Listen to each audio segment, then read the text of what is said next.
साथियों नमस्कार। अभी आपने हाल की एक घटना गाज़ियाबाद की देखी है, जहाँ 3 सगी बहनें अपने मकान की 9वीं मंजिल से नीचे कूदकर जान दे देती हैं और उसके पीछे कारण होता है, उनके पेरेंट्स द्वारा उनके मोबाइल से अलग कर दिया जाना। ऐसी हृदय विदारक घटनाएँ, ऐसे मुद्दों पर मुझको लगता है कि हम सभी को गहन चिंतन की आवश्यकता है। इसी दृष्टि से आज हमारे भारत फर्स्ट टीवी मंच को साझा किया है हमारे विशेष मेहमानों ने। मैं आपको रूबरू कराऊँगा। बने रहिए भारत फर्स्ट टीवी के साथ। आप हैं डॉक्टर विशेष गुप्ता, यहीं उत्तर प्रदेश राज्य बाल अधिकार संरक्षण आयोग का अध्यक्ष भी रहा और आपके शहर मुरादाबाद में महाराज हरिश्चंद्र स्नातकोत्तर महाविद्यालय में प्राचार्य रहा और समाजशास्त्र का आचार्य भी रहा और बाकी सामाजिक जिंदगी से रूबरू करते हुए हमेशा उससे संबद्धता बनी रहती है। डॉक्टर साहब और आप हैं मैं डॉक्टर कुमार मंगलम सारस्वत, मंडलीय मनोविज्ञान केंद्र मुरादाबाद में मनोवैज्ञानिक के रूप में कार्यरत हूँ। धन्यवाद डॉक्टर साहब। डॉक्टर साहब ये जो गाज़ियाबाद की घटना है अभी हाल की, जी। इसको कैसे देखते हैं आप? देखिए, निश्चित तौर पर बहुत हृदय विदारक घटना है और पूरे देश के माता पिताओं को, छात्रों को और शिक्षकों को इसने झकझोर कर रख दिया है और नया चिंतन करने के लिए मजबूर भी किया है। इस घटना को अगर आप देखें कि अनेक प्रकार के गेम्स, अनेक प्रकार के खेल आपके इंटरनेट पर आज चल रहे हैं, जिसमें अनेक प्रकार के ऐसे गेम हैं जिसमें शुरू में सिंपल से लेके कॉम्प्लेक्स होते चले जाते हैं और जो उसका अंत होता है कभी-कभी वो जीवन को समाप्त करने से उसका अंतिम टास्क समाप्त होता है। ये कोरियन लव गेम भी इसी प्रकार का गेम था जिसमें अनेक प्रकार के पात्र हैं और वो पात्र धीरे-धीरे साधारण आधार पर उनको धीरे-धीरे अपनी गिरफ्त में लेते हैं और गिरफ्त में लेने के बाद धीरे-धीरे टास्क बढ़ता चला जाता है। तो ये जो घटना हुई है अभी कल, वो निश्चित तौर पर 50वां टास्क था जिसमें उन बच्चियों को मोबाइल से अलग भी कर दिया गया और मोबाइल से अलग करने के साथ में कहीं न कहीं परिवार का बच्चों के बीच में संबंध टूट भी गया था। और संबंध टूटने का बहुत बड़ा अंजाम ये रहा कि हम संवाद बच्चों से ना करके बच्चे खुद मोबाइल से संवाद करते रहे और उस संवाद का जो परिणति हुई वो धीरे-धीरे अपने परिवार से अलग हो गए, अपने माहौल से अलग हो गए, अपने रिश्तेदार से अलग हो गए और धीरे-धीरे कोरियन से जुड़े हुए जो पात्र थे, उनसे उनकी संबद्धता बनती चली गई, जो उनको उनके जीवन की परिणति के रूप में सामने आई है। डॉक्टर मंगलम जी, ये जो घटना घटी, मैं आज के अगर तकनीकी युग की बात करूँ, हर हाथ में मोबाइल है और मैं समझता हूँ तकनीक का सबसे सशक्त डिवाइस सभी के हाथ में है। लेकिन इसके नकारात्मक और सकारात्मक दोनों पहलू हैं। आप इसकी सकारात्मकता कैसे बढ़ा सकते हैं? जहाँ तक इस डिवाइस को देखा जाए तो मुझे लगता है कि तकनीकी युग में मोबाइल ने जितनी तरक्की करी है जी, बिल्कुल। वो लगातार हम लोगों को सशक्त बनाने का उसने काम किया है। आज हम यहाँ पर बैठे हुए अगर हमें कोई मेडिकल एडवाइस लेनी है तो यूएस और यूके के जो डॉक्टर्स हैं, उसे बहुत आसानी से व्हाट्सएप या बहुत सी ऐसी ऐप हैं जिसके थ्रू हम ले सकते हैं। मोबाइल के थ्रू हम बैंकिंग कर सकते हैं। मॉल से लेके शॉप तक हमारे मोबाइल में ही आ गई है। अगर हमें कहीं बाहर जाना हो, टिकट की बुकिंग करनी हो, पैसा ट्रांसफ़र करना हो, रात हो या दिन हो, कभी भी हम अपनी पॉकेट से निकाल के उसको आराम से चला सकते हैं। लेकिन हमें ये नहीं भूलना चाहिए कि जहाँ इस सिक्के का सकारात्मक पहलू है, वहाँ दूसरी ओर इसका नकारात्मक पहलू है। हमें ये देखना पड़ेगा कि हमने इस दुधारी तलवार को किस तरफ से पकड़ रखा है और उसका किस तरह से यूज़ कर रहे हैं। क्या बात! अगर हम उसको सही तरीके से यूज़ करेंगे तो वो एक ऑपरेशन करने वाले डॉक्टर का नाइफ़ बनेगा, लेकिन अगर हम उसे नेगेटिव टाइप से यूज़ करेंगे तो वो एक मर्डर करने वाले वेपन की तरह भी काम कर सकता है। बहुत अच्छी बात डॉक्टर मंगलम। सर, जी। इस पूरे सिनेरियो में मुझको लगता है कि बच्चे की प्रथम पाठशाला उसका परिवार कहा जाता है। तो भूमिका इसमें परिवार की क्या हो सकती है, ऐसी घटनाओं को रोकने के लिए? देखिए, परिवार आपने स्पष्ट कहा है कि परिवार एक निर्माण करने की, व्यक्तित्व को बनाने की प्रथम पाठशाला है और माँ-बाप की इसमें बड़ी भूमिका होती है। ये परिवार की ज़िम्मेदारी है कि बच्चों ने अगर जन्म लिया है तो उनको जन्म देकर उनके अधिकारों को सुरक्षित किया जाए, चाहे वो उसको जीने का अधिकार है, चाहे वो उसको पोषण का अधिकार है, चाहे वो उसको शिक्षा का अधिकार है, चाहे वो समाज में उसको स्थापित करके नाम देने का अधिकार है। अब वर्तमान की स्थिति ये है कि जो संयुक्त परिवार थे, जिसमें 3-3 4-4 पीढ़ियों के सदस्य रहते थे, वो धीरे-धीरे सिकुड़ कर अब केंद्रीय परिवारों में आ गए, जिसमें केवल माता-पिता और उनके अविवाहित बच्चे बचे। अब इसके बाद के जो परिवार हैं, उसको हम आणविक परिवार कहते हैं, उसको एटोमिस्टिक फैमिली कहते हैं। आणविक परिवार का तात्पर्य होता है कि जिस प्रकार से परमाणु में अणु की भूमिका होती है, उसी प्रकार से अणु की एक सेपरेट आइडेंटिटी, यानी परिवार में जितने भी सदस्य हैं, उन सदस्यों की एक अलग पहचान, अलग मोबाइल, अलग कमरा, अलग टीवी, अलग खान-पान, अलग बाथरूम। तो ये जो अलगाव है और तकनीक से उसका साक्षात्कार सीधे हो रहा है, वो परिवार से दूर कर रहा है। अब चूँकि परिवार छोटे हो गए और परिवार छोटे हो गए, तो मैं स्पष्ट कहता हूँ समाजशास्त्र का विद्यार्थी होने के नाते कि माँ-बाप ने कभी बच्चों को नहीं पाला, पालने वाले दादा-दादी होते थे। माँ-बाप अगर विरोध माँ-बाप से बच्चों का होता था, वो पिटते थे, हिंसात्मक तत्व और विरोध का तत्व उनमें पैदा होता है, तो दादा-दादी, नाना-नानी की आगोश में, उनकी छाँव में जाकर वो चीज़ें, विरोध और नकारात्मकता समाप्त हो जाती है। अब दादा-दादी माइनस हो गए, ऋणात्मक हो गए और माँ-बाप बचे हैं और माँ-बाप के पास अब इतना समय नहीं है कि वो बच्चों के साथ बात कर सकें, उनके साथ बैठ सकें, उनको ठीक प्रकार से शिक्षा प्रदान कर सकें, उनके साथ बैठकर भोजन कर सकें, उनको स्कूल से आते हैं लौट कर, तो उनको जान सकें कि उनकी क्या स्थिति है। बच्चे इंतज़ार में हैं आज कि कोई मेरी उँगली पकड़ेगा, मुझसे बात पूछेगा, मुझसे प्यार करेगा, मुझसे स्नेह करेगा, मुझसे कोई सीने से लगाएगा। क्या परिवार ये अपनी भूमिका निभा रहे हैं? और ये अगर नहीं निभाएँगे, तो व्यक्तित्व के निर्माण की 3 हम मुख्य संस्थाएँ कहते हैं। एक परिवार कहते हैं, दूसरा स्कूल कहते हैं और तीसरा पीयर ग्रुप कहते हैं। तो परिवार धीरे-धीरे कमज़ोर पड़ गया। स्कूल में केवल पाठ्यक्रम पढ़ाया जा रहा है, छात्र को नहीं पढ़ाया जा रहा है। और जो पीयर ग्रुप है, साथी समूह जिसको कहते हैं, वो इतने अनुभवहीन हैं कि हमारी उनसे दोस्ती होने के बाद जो भी उनका अल्प ज्ञान और अनुभवहीनता है, वो हमारे बच्चों पर हावी प्रभावी हो रही है। तो ये जहाँ पर ये तमाम गेम खेलने का सवाल है या इस तकनीक से जुड़ने का सवाल है, अगर किसी बच्चे के पास मोबाइल है, किसी के बच्चे के पास स्कूटी है और दूसरे साथ सामान है, तो जब बच्चा घर आके चर्चा करता है, तो अब माँ-बाप में इतनी हिम्मत नहीं है कि उसको मोबाइल ना दिला सके और कहते हैं, "अरे! नहीं दिलाया तो ये कुछ कर लेगा।" तो कहीं न कहीं परिवार का नाता बच्चों से टूट रहा है। बच्चों को केवल जैविकीय जन्म तो हम दे रहे हैं बायोलॉजिकल, लेकिन सामाजिक सांस्कृतिक माहौल देने से हम कतरा रहे हैं, इसलिए बच्चे दूसरी डिवाइसेज़ की तरफ धीरे-धीरे मोड़ रहे हैं। बहुत अच्छी बात, बिल्कुल सही। डॉक्टर साहब, जैसे परिवार की भूमिका को डॉक्टर ने डिस्क्राइब किया, ऐसे ही स्कूल और शिक्षण संस्थाओं का क्या रोल हो सकता है इस समस्या के समाधान के परिप्रेक्ष्य में? नहीं, बिल्कुल स्कूल और शिक्षण संस्थाओं का बहुत इम्पोर्टेंट रोल है, जी, क्योंकि जैसा कि डॉक्टर साहब ने बताया कि माता जो है, वो पहला शिक्षक होती है, परिवार की गोदी से उतर के जो बच्चा है, वो स्कूल की गोद में जाता जी, है। बिल्कुल। बहुत ज़िम्मेदारी के भाव रखना चाहिए स्कूल को, बहुत ज़िम्मेदारी के भाव होता है, इसीलिए शायद पेरेंट्स विद्यालय में भेजते हैं।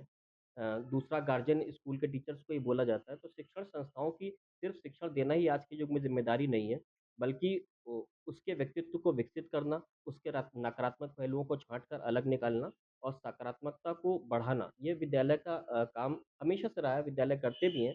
लेकिन चूँकि तकनीकी युग में मोबाइल के दुष्प्रभाव जैसा देखने में आ रहे हैं, तो इसमें विद्यालयों को एक काउंसलिंग या गाइडेंस का सेशन हर हफ्ते ज़रूर चलाना चाहिए, बहुत अच्छा। जिसमें कि मोबाइल या जो तकनीक से संबंधित जितने भी हैं मल्टीमीडिया उपकरण, उन सबकी नकारात्मकता के बारे में उनको थोड़ी जानकारी दें। साथ में एक काउंसलर की नियुक्ति अवश्य होनी चाहिए। साथ में पेरेंट्स मीटिंग में भी इस बात को अवश्य उठाएँ कि बच्चे मोबाइल का या उनका स्क्रीन टाइम कितना दे रहे हैं। पेरेंट्स के साथ इस बात को भी डिस्कस होना चाहिए। मुझे लगता है कई बार पेरेंट्स और स्कूल के बीच में ये संवादहीनता भी इसका एक महत्वपूर्ण कारक बनती है। फ़ेसबुक को, इंस्टाग्राम को, इन सारी आईडी को स्कूल में हर हाल में बैन करना चाहिए। एक यहाँ पे मैं बहुत महत्वपूर्ण प्रश्न रखना चाहूँगा। कोरोना काल के बाद से ये देखा गया है कि ज़्यादातर काम ऑनलाइन चला, जी, तकनीक ने बहुत काम दिया। कोरोना जी, टाइम में तो हमारा सभी लोगों का ऑनलाइन काम जी, होता था। लेकिन अब जब ऑफ़लाइन काम हो रहा है, सब कुछ नियमित हो गया है, फिर भी विद्यालय बहुत से विद्यालय ऐसे हैं, मैं सभी को नहीं कहूँगा लेकिन बहुत से विद्यालय ऐसे हैं, जो कि लगातार अब भी ऑनलाइन पे ज़्यादा जोर दे रहे हैं। बच्चों के होमवर्क से लेके उनकी एक्टिविटी तक मोबाइल पे सेंड करी जाती है। हमारे टाइम में डायरी का युग चलता था, डायरी पे जी, टास्क खत्म हो होमवर्क गया। दिया जाता था, अब वो खत्म हो गया है। खत्म। जितनी भी एक्टिविटीज़ होती हैं वो व्हाट्सएप पे दे दी जाती हैं। कुछ स्कूल्स ने अपनी ऐप भी बना रखी है, उसपे डायरेक्ट भेजी जी, जाती हैं। कुछ ऐसे कार्यक्रम भी देते हैं जो ऑनलाइन ही बच्चों को प्रोसीड करने होते हैं, तो ये नहीं होना चाहिए। आपने देखा ऑस्ट्रेलिया, स्वीडन जैसे डेनमार्क कंट्रीज़ ने 16 साल से कम उम्र के बच्चों के मोबाइल पे रोक लगा दी है। हमारे यहाँ भी ऐसा होना चाहिए कि जितना ज़्यादा से ज़्यादा हो सके वो काम बच्चों को ऑफ़लाइन ही कराना चाहिए। अगर 1% कहीं मुझे लगता है उसकी भी शायद आवश्यकता नहीं है क्योंकि कुछ साल पहले तक उसकी आवश्यकता थी नहीं। तो वो पेरेंट्स के मोबाइल पर होना चाहिए और इसका उपयोग न्यूनतम होना चाहिए। बहुत अच्छी बात। डॉक्टर साहब, सरकारें अपना दायित्व तो निभाती ही हैं, लेकिन इन बदलती परिस्थितियों में इस समस्या के परिप्रेक्ष्य में सरकारों को किस पर काम करना चाहिए? देखिए विदेश में अभी डॉक्टर सारस्वत जी ने भी चर्चा की कि विदेश में अनेक देशों में इस पर प्रतिबंध लग रहा है, लगाया जा रहा है और इस पर तमाम प्रकार की चिंताएं चल रही हैं। आपको ध्यान होगा आर्थिक समीक्षा अभी 4-5 दिन पहले आई थी, उसका सर्वेक्षण आया था। उस सर्वेक्षण में उसमें स्पष्ट कहा गया है कि हम लोगों को अब ये सोचने की आवश्यकता है कि तमाम जो हमारी युवा पीढ़ी, नाबालिग पीढ़ी है, वो धीरे-धीरे सोशल मीडिया से जुड़कर उसकी गिरफ्त में आ रही है, जिसमें अवसाद है, चिंता है, तनाव है और कभी-कभी वो आत्मघात की तरफ भी ले जा रही है। तो ऐसा नहीं है कि सरकार नहीं सोच रही, सरकार भी इस मुद्दे पर बहुत तेज़ी से सोच रही है और जहाँ तक बाकी संस्थाओं का सवाल है, ये सबकी ज़िम्मेदारी है। वर्तमान में आप देख रहे हैं कि एक बहस साइबर क्राइम को लेकर एक बहस चल रही है। लेकिन अब साइबर क्राइम से ये गाज़ियाबाद की घटना ने एक नई और बहस को जन्म दे दिया है कि अब ऐसा नहीं है मोबाइल का प्रयोग घर-घर में हो रहा है। आपके शहर में भी हज़ारों तमाम बच्चे ऐसे हैं जो अस्पताल में रोज़ छपता है कि वो धीरे-धीरे अवसाद में जा रहे हैं या उनकी उँगलियाँ टेढ़ी हो गई हैं, उँगलियाँ अब काम नहीं कर रही, आँखों पे चश्मे अब चढ़ने लगे हैं। तो ये बीमारी का रूप लेने जा रही है। और आपको ध्यान होगा अभी जो नया डाटा आया है, उसमें जो यूपीआई में 41,000 करोड़ का जो पेमेंट हुआ है, वो गेम को लेकर हुआ है। आज 75 करोड़ लोग जो हैं वो तमाम इंटरनेट से जुड़े हुए हैं। 48 करोड़ लोग लगभग फ़ेसबुक, 54 करोड़ लोग लगभग आपके इंस्टाग्राम से जुड़े हुए हैं। इसका मतलब ये बहुत तेज़ी से विस्तार लेने वाला है। तो जब ये तकनीक विस्तार लेगी, मोबाइल से जुड़े तमाम उपादान या मोबाइल से जुड़े तमाम गतिविधियाँ अगर विस्तार लेंगी, तो ये कहीं न कहीं बीमारियाँ भी साथ लाएँगी। और ये हम लोगों की बहुत बड़ी ज़िम्मेदारी होती है कि अब ये माँ-बाप को देखने की आवश्यकता है कि बच्चे में ये लक्षण जिस प्रकार से गाज़ियाबाद की बहनों में आए थे, ये एक दिन का काम नहीं है। ये पूरे कोरोना में पढ़ाई छूट गई, पढ़ाई के बाद में मोबाइल आखिर किसने दिया? मोबाइल दिया तो हमने रेस्ट्रिक्टेड लिबर्टी क्यों नहीं करी? हमारी जो प्रतिबंधित स्वतंत्रता होनी चाहिए थी, वो हमारी ज़िम्मेदारी थी। बच्चों में इस प्रकार के लक्षण सालों लगते हैं और हम लोगों को, परिवारों को देखने की आवश्यकता है कि बच्चा धीरे-धीरे शाई हो रहा है, बच्चा धीरे-धीरे गतिविधि में कम भाग ले रहा है, बच्चा धीरे-धीरे गुस्सैल होने लगा है, बच्चा धीरे-धीरे घर से बाहर जाना नहीं चाहता, बच्चा धीरे-धीरे एक ही स्थान पर रहकर काम करना चाहता है, तो चिड़चिड़ापन है, तमाम लक्षण पहले आने ये परिवार की ज़िम्मेदारी है, ये स्कूल की ज़िम्मेदारी भी है। स्कूल में भी मैं बाल आयोग का अध्यक्ष था, तो उस समय सारे प्रदेश में ये भिजवाया था कि हर बच्चे का स्कूल में प्रोफ़ाइल होने की आवश्यकता है, ताकि बच्चे की प्रोफ़ाइल से ये पता लग सके कि परिवार की क्या स्थिति है। और ऐसी स्थिति के अंतर्गत अगर प्रोफ़ाइल होगा, तो ऐसा नहीं कि बच्चा पढ़ने वाला बच्चा केवल घर में ही चिड़चिड़ा या क्रोध करता है। ये शिक्षक की भी बहुत बड़ी ज़िम्मेदारी है। जिस प्रकार से आपने काउंसलिंग की बात की, काउंसलिंग से पहले ऐसे तमाम बच्चों का डाटा एकत्रित करने की आवश्यकता है, जिन बच्चों में इस प्रकार के लक्षण आने लगे हैं, जो धीरे-धीरे बच्चे अवसाद में, चिंता में या उसका अंक उसके कम आ रहे हैं, वो प्रभावकारी उसका उत्पादकता नहीं बन पा रही है। तो ये सारी अगर चीज़ें आ रही हैं, तो स्कूल में भी इस बात की गणना करने की बहुत बड़ी आवश्यकता है। बिल्कुल डॉक्टर साहब। डॉक्टर साहब, डब्ल्यूएचओ को मैं अभी पढ़ रहा था, उन्होंने इसको गेमिंग डिसऑर्डर बोला है। तो क्या आपको लगता है कि उसकी रिपोर्ट के पर क्या कहना चाहेंगे? नहीं सर, गेमिंग डिसऑर्डर है हमारे यहाँ साइकोलॉजी में बहुत सारे इसको टर्मिनोलॉजी में अगर कहा जाए तो इसको डिफाइन करा गया है। ये जनरली गेमिंग डिसऑर्डर जो है बच्चों के अंदर एक apprehension of free floating anxiety को क्रिएट कर देता है। जी। जब हम लोग देखते हैं कि हम लोगों के लिए कोई सुखद मोमेंट होता है, जैसे कोई फर्स्ट आना, अवार्ड पाना या एप्रिसिएशन मिलना, तो हमारे अंदर से डोपामाइन केमिकल रिलीज़ होता है और खुशी मिलती है हमें, उसको हैप्पी हार्मोन बोला जाता है, जी। खुशी का अनुभव कराते हैं। तो वो काम हम बार-बार करने के लिए प्रेरित होते हैं और उस काम को करते हैं। लेकिन ऐसा देखा गया है कि जो हार्मोन उस जीत से मिलता था, उस विजय से मिलता था, वो हमें गेमिंग ऐप से भी मिलने लगा है, गेम से मिलने लगा है, मोबाइल खोल के मिलने लगा है, मोबाइल के लाइक्स से मिलने लगा है। तो बाकी जो बच्चों का स्टडीज़ में ध्यान रहता था, स्पोर्ट्स में ध्यान रहता था, पेरेंट्स की हेल्प करने में ध्यान रहता था, वो सब वो उस डोपामाइन से ही मिल रहा है। बिल्कुल, बिल्कुल, बिल्कुल। डॉक्टर साहब, ये गेम्स जो हिंसात्मक प्रवृत्ति के हैं देखे जा रहे हैं बहुत सारे, क्या इन पर ऐसा नहीं लगता है कि प्रतिबंध लगाया जाना चाहिए? बिल्कुल ठीक है। ये बड़ी बहुत ज्वलंत समस्या है। अगर हमने इस पर प्रतिबंध नहीं लगाया, तो आने वाले समय में ये बहुत बड़े बाल रोग के रूप में हमारे सामने आने वाला है। क्योंकि इसकी एक प्रवृत्ति होती है। कारण ये है कि जिस टीनेज को हम कहते हैं, वो टीनेज इतनी नाजुक उम्र है कि उसमें बच्चा अनेक प्रकार के उत्सुकताओं से संपन्न रहता है। और वो उत्सुकता को उसको ठीक दिशा में देने का काम या तो परिवार करता था, या स्कूल में तमाम प्रकार की उत्सुकताएं होती तो शिक्षक शांत करता था। तो परिवार और स्कूल में ये बात बची नहीं है। तो जो हिंसा की प्रवृत्ति है वो धीरे धीरे मल्टी लेयर्ड होती चली जाती है। यानी अब कई बार हम लोग दुर्खाइम को आत्महत्या पढ़ाते रहे। हमने कहा कि जो विचार आपका नकारात्मक विचार है, वो नकारात्मक विचार धीरे धीरे अनेक प्रकार के परतों में होता हुआ इतना कठोर हो जाता है, जिसमें मेरा जीवन बेकार हो गया, मेरे लिए अब कुछ करने को है नहीं, मेरे लिए गेम ही सबसे बड़ा माध्यम है। और इस गेम के माध्यम से अनेक प्रकार का पैसा बाहरी तौर पर नहीं आता। उस गेम के लिए जो पैसा वहीं पर, चाहे वो कॉइन के रूप में हो, वो पैसे का इस्तेमाल वहीं गेम में हो सकता है आसानी से। तो उसका भी एक बड़ा लालच होता है कि कौन कितने कॉइन्स उसको जीतता है। तो अगर हिंसात्मक प्रवृत्ति के माध्यम से उसको अगर जीत में वो कन्वर्ट होता है, तो उसकी प्रवृत्ति हिंसात्मक बनती चली जाती है।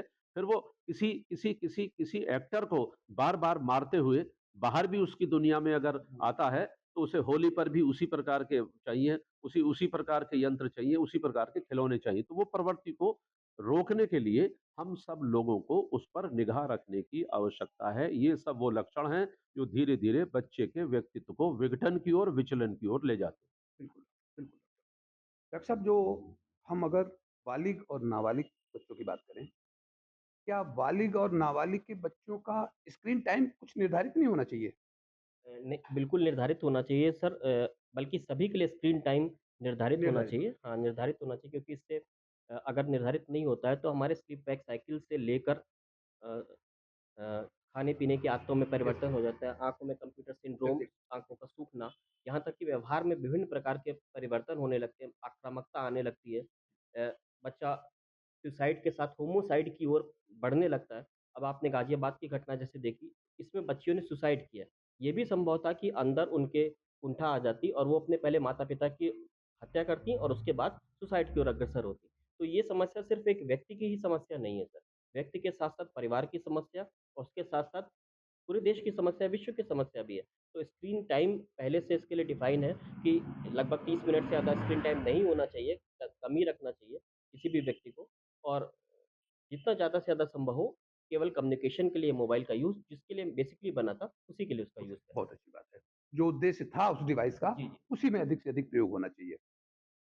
डॉक्टर साहब, स्कूलों में बच्चे लेके जा रहे हैं, जब स्कूल के टीचर्स और स्कूल का प्रबंध तंत्र जब मोबाइल पर इतना आश्रित होता जा रहा है, बच्चे भी मोबाइल लेके जा रहे हैं, तो क्या लगता है कि बिल्कुल ही कैंपस में प्रतिबंधित होना चाहिए? बिल्कुल, बिल्कुल। अब तमाम स्कूलों ने ये प्रतिबंध लगाने प्रारंभ किए हैं, लेकिन फिर भी कहीं दुबका चोरी से कहीं न कहीं बैग में मोबाइल आज भी मिल जाते हैं। आपको ध्यान होगा कि बड़े की भूमिका छोटे के लिए अनुकरणीय होती है।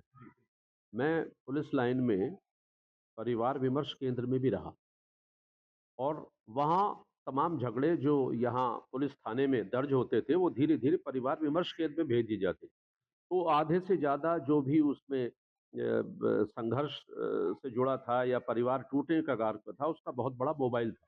और माँ-बाप दोनों ये आपस में लांछन लगाते थे कि साहब हमारी बात ही नहीं होती बिल्कुल भी, रात को भी थक-हार के हम आते हैं, तो मोबाइल में लगे रहते हैं। पति कहता था पत्नी मोबाइल में लगी रहती है, पत्नी कहती थी पति मोबाइल में लगा रहता है। तो जब जब बालिगों के अंतर्गत मोबाइल का ये बहुत बड़ा प्रभाव है, तो बच्चों पर सीधे तौर पर, बच्चे तो नाबालिग हैं, जो देखते हैं वैसा अनुकरण करते हैं, उनकी नकल करते हैं।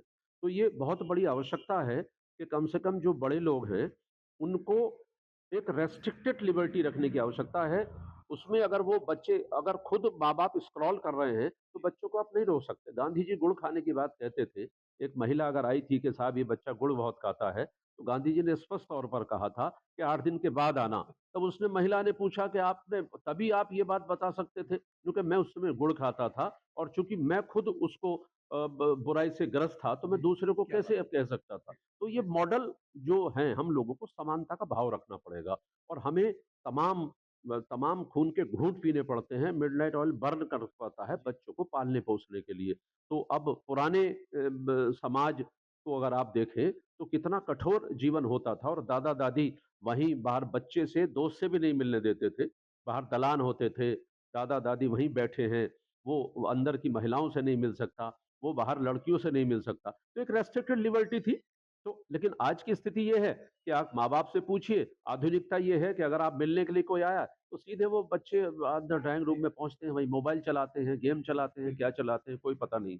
तो इसलिए ये बहुत बड़ी आवश्यकता है कि हिंसा को अगर आपको रोकना है, ये इंटरनेट से जो उद्भूत हिंसा है, उसके लिए कहीं न कहीं हमें अपने आप को सीमित दायरों में रहकर बच्चों को उस प्रकार से पालन-पोषण करना पड़ेगा ताकि बच्चे भी व्यक्तिगत तौर पर संवाद का वाहक बने, मोबाइल से जुड़ी हुई जो धाराएँ हैं, उनका वाहक ना बने। बहुत अच्छी बात। डॉक्टर साहब, बच्चों को मोड़ने के लिए जो प्राथमिक इकाई परिवार है, वो उनसे संवाद बढ़ाना शुरू करें, उनकी शारीरिक गतिविधियाँ बढ़ाएँ, उनको लेकर के आउटिंग करें। मतलब मुझको ये लगता है कि जो जितना ज़्यादा समय परिवार देगा, वो बच्चा उतना ही मोबाइल से विरक्त होगा। क्या कहना चाहेंगे आप? नहीं, बिल्कुल सर, ये तो निश्चित है कि अगर जब बच्चे को परिवार में ध्यान नहीं दिया जाता, उसकी ओर ध्यान नहीं जी, देते हैं पेरेंट्स, बिल्कुल। तभी वो मोबाइल की ओर मोल्ड होता है, मुड़ता है। आप जैसा कि डॉक्टर साहब ने बताया, ऐसी न्यूक्लियर फैमिली जहाँ पर सिर्फ़ माता-पिता और बच्चा है।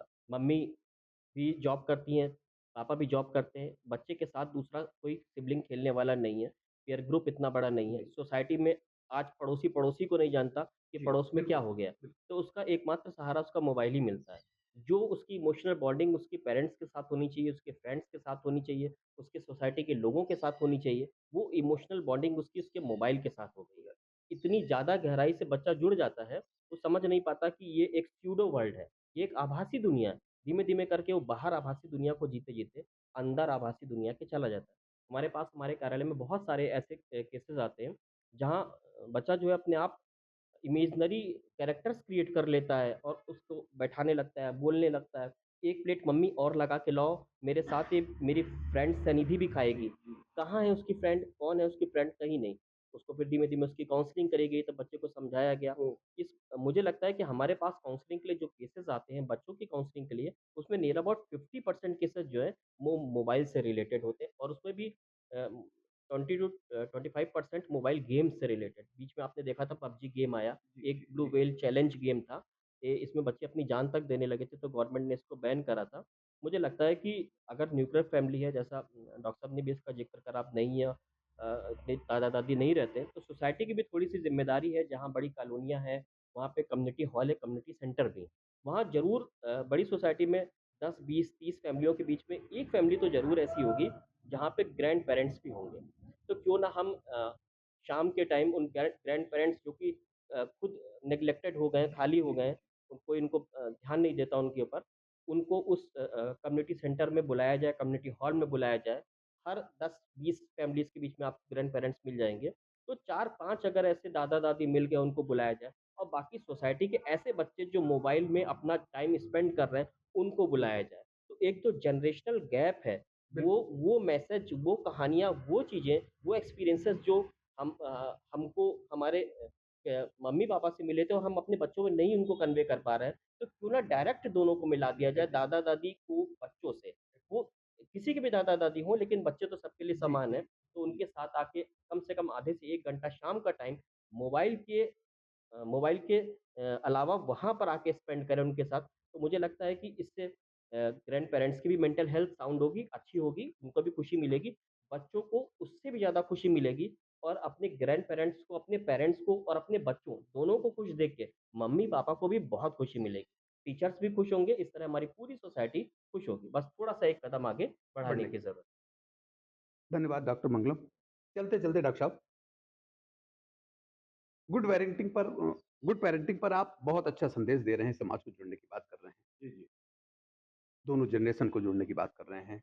जो बच्चों में बिलगाव और स्थिति पैदा हो रही है, उस पर बहुत गहन विचार-विमर्श करके आप उसको पेश कर रहे हैं। मैं चाहूँगा कि उस पर इस भारत फर्स्ट टीवी के मंच के माध्यम से आप क्या कहना चाहें? देखिए, गुड पेरेंटिंग को लेकर पहले अच्छे माँ-बाप की बात होती थी, लेकिन ये गुड पेरेंटिंग को लेकर ये विदेश से ट्रांसफ़र करता हुआ कंसेप्ट यहाँ हिंदुस्तान में आया है। जी, और मुझे लगता है कि तमाम हिंदुस्तान के ऐसे लोग जो विदेशों में बैठे हैं, विदेशों की बिखरते हुए परिवारों को जोड़ने का काम कर रहे हैं, वो चाहे योगा के माध्यम से साथ बैठाते हों, चाहे वो राष्ट्रीय स्वयंसेवक संघ की तमाम शाखाओं के माध्यम से आपस में बैठाते हों, ऐसी एक एक नई प्रकार की परंपरा वहाँ शुरू हुई। अब गुड पेरेंटिंग को लेके ये है कि अगर बच्चे को हमने जन्म दिया है, तो ये बच्चे का अधिकार है कि वो पूर्ण, स्वस्थ और समाज का उपयोगी सदस्य बने।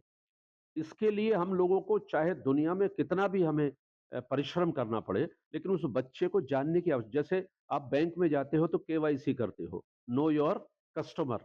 मैं कहता हूँ नो, यहाँ भी केवाईसी आपको करनी पड़ेगी। नो योर चाइल्ड, अपने बच्चे को जाने बिना आप उसके साथ किसी प्रकार का व्यवहार, किसी प्रकार के व्यक्तित्व का विकास नहीं कर सकते। इसलिए हमें जानने की आवश्यकता है, लेकिन वो कब होगा? जब आप उसके साथ बैठेंगे, उसके साथ मोबाइल फ़ास्ट करेंगे, मोबाइल को दूर रखेंगे। महाराष्ट्र में ऐसे कई प्रयास हुए हैं, जहाँ कई कस्बों में ऐसा है कि वहाँ शाम को मुनादी होती है। मुनादी होने के बाद में सारे मोबाइल बंद कर दिए जाते हैं और कुछ इंस्पेक्टर उन्होंने वहाँ रख रखे हैं कि सारे मोबाइल बंद करने के बाद सब आपस में बाहर आएँगे, चौपाल पर बैठेंगे, बात करेंगे घंटा, 2 घंटा, 3 घंटा, और वहीं पर बच्चों की समस्या होना, वहीं रामायण पढ़ना, वहीं कथा वाचना और तमाम प्रकार की ऐसी चर्चाएँ होंगी जो सनातन संस्कृति से जुड़े होती। तो मोबाइल फ़ास्ट करना बहुत आवश्यक है, लेकिन उससे पहले मोबाइल की कितनी आवश्यकता है, उस पर निगाह रखने की आवश्यकता है, क्योंकि मोबाइल को अलग नहीं कर सकते। इसलिए कि तमाम प्रकार के परेशानियाँ आने पर जब ऑनलाइन एजुकेशन दी जाती है, तो उस ऑनलाइन एजुकेशन में धीरे-धीरे बच्चा किस साइट पर कहाँ पहुँच जाता है, उसका अंदाज़ा नहीं होता। और इस बात को कहने में भी मुझे कोई गुरेज नहीं कि जो ऑनलाइन एजुकेशन है, वो ऑफ़लाइन एजुकेशन का रेप्लिका नहीं हो सकती, कभी भी स्थानापन्न नहीं हो सकती उसकी। इसलिए हम लोगों को फ़ेस टू फ़ेस बातचीत करना, बच्चों के साथ बैठना, बच्चों के अगर कोई परेशानी उसकी होती है तो उसको जानने की कोशिश करना, स्कूल से आता है, स्कूल को जाता है, बराबर उस पर निगाह रखनी, आता है तो उससे तमाम देखना, उसके बैग को देखना, उससे प्यार से पूछना, तुम्हारे साथ कोई आज परेशानी तो नहीं है? तुम्हें आज किसी ने कुछ कहा तो नहीं? वो बच्चा कहना चाहता है, हम सुन नहीं पा रहे हैं असल में। तो उसकी जो साइलेंट वॉइस है, उसको सुनने की आवश्यकता है, उसके हाव-भाव को देखने की आवश्यकता है, उसके आँखों को पढ़ने की आवश्यकता है, उसके विचारों में क्या शब्द वो कह रहा है, उसको पढ़ने की आवश्यकता है, समझने की आवश्यकता है। तो मुझे लगता है कि जब अपने बच्चों को आप ठीक प्रकार से समझने की कोशिश करेंगे, तो बच्चा भी उतनी ही गंभीरता से आपको समझेगा, आपको सुनेगा और आपके कहे के अनुसार कार्य करेगा। मुझे लगता है ये सबसे बड़ा माध्यम हो सकता है। धन्यवाद डॉक्टर साहब। भारत फर्स्ट टीवी मंच पर जो आपने ये जानकारी समाज के लिए प्रेषित की है, उसके लिए भारत फर्स्ट टीवी आपका हृदय से आभार व्यक्त करता है। साथियों, ये जो चर्चा, जो मंच सजाया भारत फर्स्ट टीवी ने इन प्रबुद्ध लोगों के साथ, इस जानकारी पर आप भी विचार करें और आप भी हमारा पार्ट हैं। आप अपने कमेंट्स भी इसमें दें। हमारे सहयोगी नीरज कुमार जी के साथ मैं शिवहरि सिंह गौड़, भारत फर्स्ट टीवी मुरादाबाद से।